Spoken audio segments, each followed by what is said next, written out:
বন্ধুরা, এসওয়াই বাংলা একাডেমিতে তোমাদের সবাইকে ওয়েলকাম। আজ আমি তোমার জীবনের লক্ষ্য এই প্রবন্ধ রচনাটি নিয়ে এসেছি।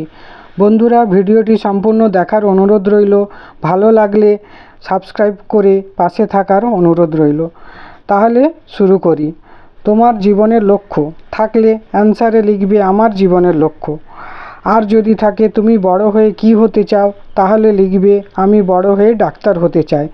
তাহলে চলো শুরু করা যাক। প্রথমে ভূমিকা। প্রথমেই আমরা একটা কোটেশন দিয়ে শুরু করব। এটা একটা কবিতার লাইন। হাল ভেঙে যে নাবিক হারাইছে দিশা। নৌকোতে হাল ভেঙে গেছে, সেই নৌকোর যে নাবিক, যে মালিক, সে দিশা হারিয়েছে। সে কি করবে ভেবে পাচ্ছে না। সেরকম আমাদের জীবনেও ঘটে। হাল ভেঙে নাবিক যেমন দিশেহারা, পালহীন নৌকায় সে যেমন লক্ষ্যভ্রষ্ট আর অপূর্ণ, তেমনি একজন লক্ষ্যহীন মানুষও অপূর্ণ। আর এই অপূর্ণতা মানুষকে তার কাঙ্ক্ষিত লক্ষ্য পূরণের পথে পৌঁছে দিতে পারে না, তার জীবনকে করে তোলে বিষময়। লক্ষ্য জীবনকে দেয় গতি, দেয় এগিয়ে চলার অনুপ্রেরণা। জীবনের লক্ষ্যে অটুট থাকতে পারলেই জীবন হয়ে ওঠে পরিপূর্ণ সুখময়। সবার জীবনে কোনো না কোনো লক্ষ্য থাকে। কেউ চায় শিক্ষক হতে, কেউ উকিল, কেউ ইঞ্জিনিয়ার, কেউ ব্যবসায়ী, কেউ অফিসার, আরও কত কী। কিন্তু আমি একজন আদর্শ ডাক্তার হতে চাই। আর এই লক্ষ্যে আমি ধ্রুবতারার মতো স্থির থাকতে চাই। আমাদের চারপাশে সুচিকিৎসার অভাবকে দূর করার চেষ্টা আমাকে করতেই হবে। এর জন্য আমি দৃঢ়প্রতিজ্ঞ। এবার লক্ষ্য গ্রহণের প্রেক্ষাপট। আলোকার থেকে আলোক পেতেই হলে যেমন আলোর উপযোগী সলতে নির্মাণ করতে হয়, তেমনি মানুষকেও লক্ষ্যে পৌঁছাতে হলে প্রয়োজন লক্ষ্যে পৌঁছানোর পূর্বে যথার্থ মানসিক প্রস্তুতি গ্রহণ।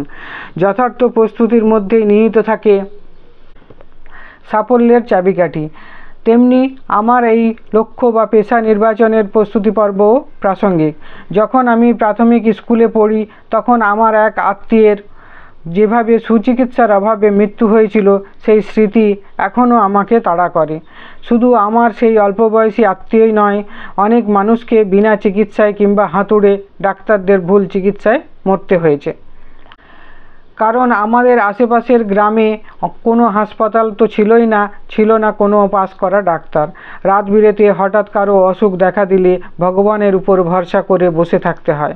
তাই আমার মনে একটাই লক্ষ্য ছিল, বড় হয়ে ভালো মতো পড়াশোনা করে মানুষের মতো মানুষ হব এবং আদর্শ ডাক্তার হয়ে গ্রামের মানুষের সেবার মাধ্যমে তৃপ্তি লাভ করব এবং নিজের জীবনকে ধন্য করব। এরপরের পয়েন্ট হলো লক্ষ্য নির্বাচনের যুক্তি বা কারণ এবং উপায়।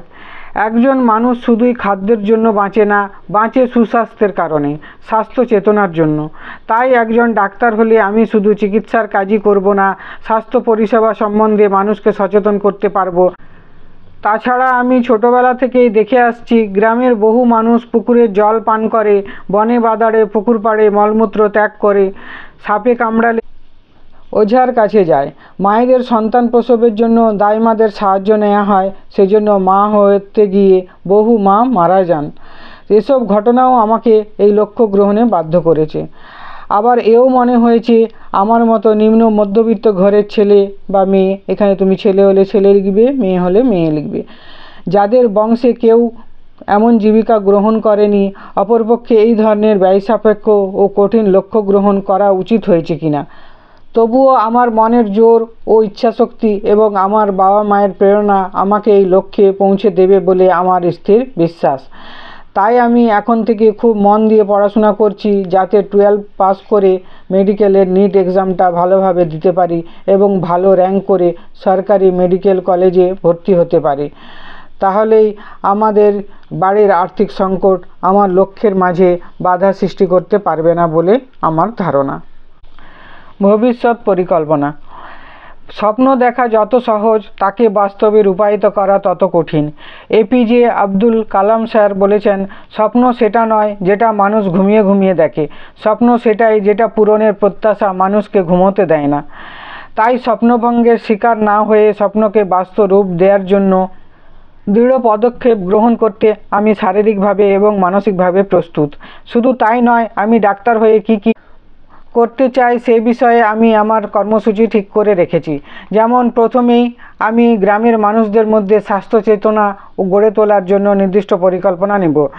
যার দ্বারা গ্রামের প্রত্যেকটি বাড়ির লোকেরা সচেতন হতে পারে। 2 নম্বর, সরকারি অর্থে কিংবা স্বেচ্ছাসেবী প্রতিষ্ঠানের সহায়তায় দাতব্য চিকিৎসালয় গড়ব, যেখানে প্রতিদিন মানুষেরা আসবে চিকিৎসার জন্য। যে কোনো সময় যে কোনো ব্যক্তির চিকিৎসায় দায়িত্ব নিতে হবে ইতস্তত বোধ করব না।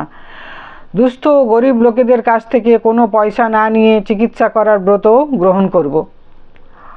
গ্রামের মানুষদের যেসব কুসংস্কার আছে, যেমন ঝাড়ফুঁক, তুকতাক, তাবিজ কবজ ইত্যাদি, তা দূর করার যথাসাধ্য চেষ্টা করব। এই মানসিকতা নিয়ে আমি ভবিষ্যতের দিকে এগিয়ে যাব। কোনো কিছুর বিনিময়ে আমি লক্ষ্যভ্রষ্ট না হই, এটাই হবে আমার একমাত্র কামনা। লক্ষ্যের সার্থকতা। সকলের তরে সকলে আমরা, প্রত্যেকে আমরা পরের তরে। মানুষ ঈশ্বরের সৃষ্ট সর্বশ্রেষ্ঠ জীব। পৃথিবীতে আমাদের আগমন নিজেদের নিয়ে ব্যস্ত থাকবার জন্য নয়, বরং সকলে অন্য সকলের জন্য। আমরা প্রত্যেকে প্রত্যেকের জন্য। এতেই মনুষ্য জীবনের সার্থকতা। আর আমার এই পেশায় আছে অন্যের উপকার বা সেবা করার অফুরন্ত সুযোগ, যা আমি হাতছাড়া করতে চাই না। রোগীরা ডাক্তারকে তো অনেক সময় ভগবানের আসনেও বসিয়ে দেয়। এটা একজন ডাক্তারের কাছে অত্যন্ত গর্বের বিষয়, আর এখানেই একজন ডাক্তারের সার্থকতা। আমি এভাবেই আমার জীবনকে সার্থক করে তুলতে চাই, যে কোনো মূল্যের বিনিময়ে। সর্বোপরি ত্যাগেই সুখ, ভোগেই দুঃখ। এই শাশ্বত বাণীকে সামনে রেখে আর্তের সেবায় নিয়োজিত করাই হবে আমার জীবনের মূল ব্রত। এরপরে লাস্ট পয়েন্ট হলো উপসংহার। যে কোনো লক্ষ্য পূরণ করতে গেলে চাই উদ্যম ও সদর্থক দৃষ্টিভঙ্গি। তাই আমরা তরুণ প্রজন্মের শিক্ষার্থী হয়ে যে পেশাই গ্রহণ করি না কেন, আমাদের চূড়ান্ত লক্ষ্য হবে জাতির অগ্রগতি সাধন, আন্তর্জাতিক ভ্রাতৃত্ববোধ অর্জন ও মানব কল্যাণব্রতী ভূমিকা পালন। কিন্তু আজ আমরা সভ্য সমাজের আধুনিক যুগের মানুষ হয়ে বিবেকহীন ও মনুষ্যত্বহীন হয়ে যাচ্ছি। যদি কেউ নিজের স্বার্থের কথা ভুলে সমাজ সেবায় নিজেকে আত্মনিয়োগ করে, তাহলে সে সমাজের উপহাসের পাত্র হয়ে যায়। তবুও আশা রাখি যে আমার জীবনে আমার স্বপ্ন বাস্তবায়ন করে আমি সফল হব। আমার মনের উদ্যম ও ইচ্ছাশক্তি আমাকে নির্দিষ্ট লক্ষ্যে পৌঁছে দেবে, আমাকে পথ দেখাবে।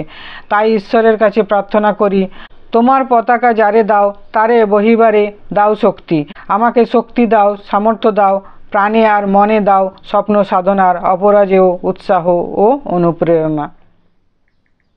বন্ধুরা, আজ তাহলে এ পর্যন্তই। আবার হাজির হব নতুন কিছু নিয়ে। ভিডিও ভালো লাগলে সাবস্ক্রাইব করো, লাইক, কমেন্ট, শেয়ার করতে ভুলো না কিন্তু। বেল বাটনটা বাজিয়ে দিও, তাহলে পরবর্তী ভিডিও নোটিফিকেশান সবার আগে তোমাদের কাছে পৌঁছে যাবে। তোমাদের জন্য শুভকামনা রইল। ভালো থেকো সবাই।